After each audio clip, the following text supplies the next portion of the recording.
You're like among the few people in dance music that can be considered an activist. It's like special in our scene, even though we come from a place where dance music is activism.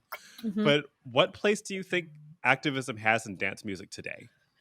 I mean, as you noted, dance music comes from queer Black people. Like, Yeah, that's the history of it. And for that is. some reason, it has gone, especially in the United States, more so, it's gone completely to, it's now dominated by white cis men.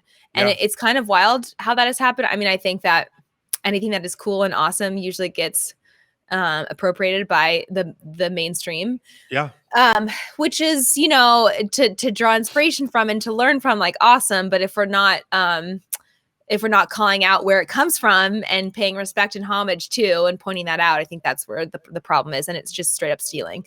yeah, So, I think that, like, I think that what we do and what we make, we have to continually call back to the roots of it, and to the people whose literally backs it was built on. yeah, So I think that, like, dance music, it is activism, like you said. Like, that is, it's not even like, finding space for it. I think that this is, the culture that built it. I mean, we all need to lift up that culture in general. I think yeah, that the coolest thing that happened this year in the pandemic is the Black Lives Matter movement.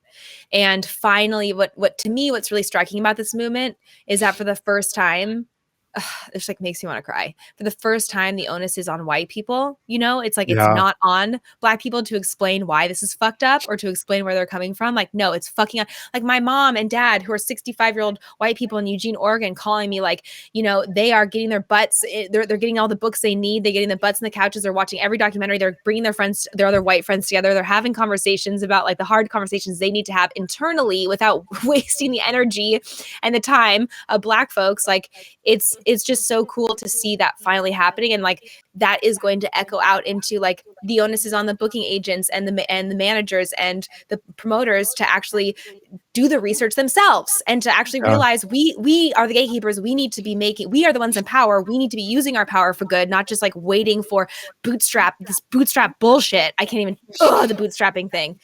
So, yeah, in short, anybody who's part of this space, needs to make sure that they're using any of their power, which, for some reason, again, is mostly in the white cis man at this point, their yeah. power for good, and bringing up the people who started this fucking dance, this whole culture.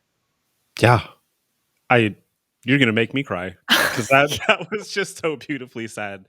Like, watching this happen, as a person of color was just incredibly, like, remarkable for me to see people stand up and say something finally, and to, like, give some respect back to the originators. And I hope that we can carry that forward, and I hope we can continue to, like, talk about the fact that just the act of getting out there on the dance floor and listening to a diva sing over a 4/4 beat with an acid squelching bass line, that's fucking activism, man. Oh my God, I'm so glad this is being recorded because I want that clip. I want to sample that clip. That is the fucking truth. That is the Yeah. truth.